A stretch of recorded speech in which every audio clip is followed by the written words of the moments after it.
In this video, we will show you the Circular Array tool. You can find the Circular Array tool under the Arrays section on the Tools bar on the left area of the application. If you place the mouse on top of the Arrays section, you can see that there is Rectangular Array and Circular Array. We have already presented the Rectangular Array in a previous video, so this one is about the Circular Array. In order to use the array, you need to select something first. Let's start from this shape. When you start the Array tool, a virtual preview of the array appears immediately. In reality, a virtual circle, arc, is created and copies are placed upon it. The center is by default placed on the center of the axis. You can customize the properties of the array using these controls. Define the start and end angle of the arc circle.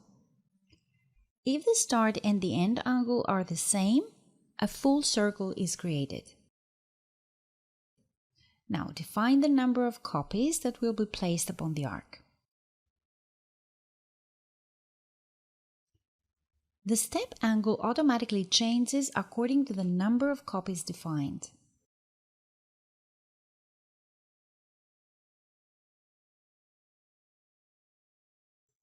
If you change the angle, the array adjusts the end angle in order to fit the selected number of copies into this angle.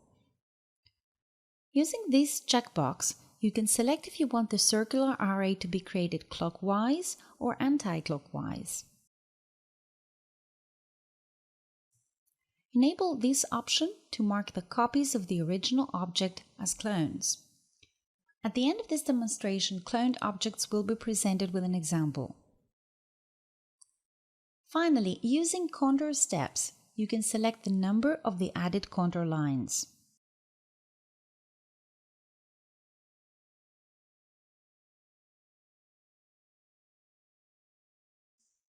When contour steps are added, you can select whether you want all circles to have the same number of copies as the initial circle, or add extra copies to make a better fit. You can also adjust the options of the array visually. The green line is the start angle, the red line is the end angle, and all the blue lines are the inner copies. Moving the handle on top of the green line, you can change the start angle and the distance from the center.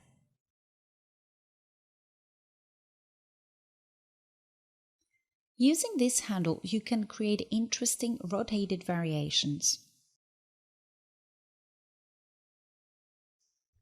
Moving the handle on top of the red line, you can change the end angle. The number of copies is kept as is.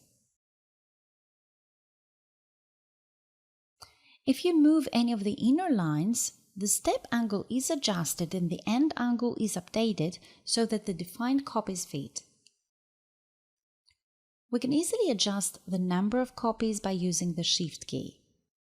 If you hold the Shift key down while changing the end angle, the step angle is kept as is and copies are added or removed according to the direction towards which you move. Using this handle at the center, you can move the center of the array. You can also move clockwise or to the opposite direction.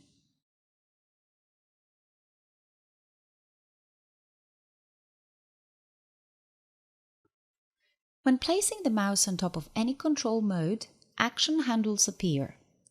These handles appear highlighted not only on the current clone but also on every two clones.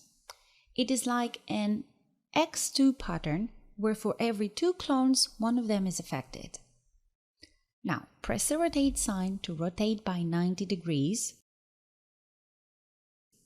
or choose the mirror sign.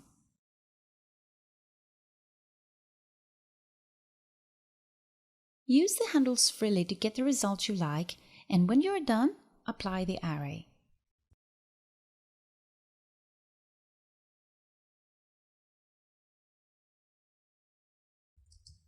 If the Clone Objects option was enabled, now you can edit any of the shapes and edit all of them together.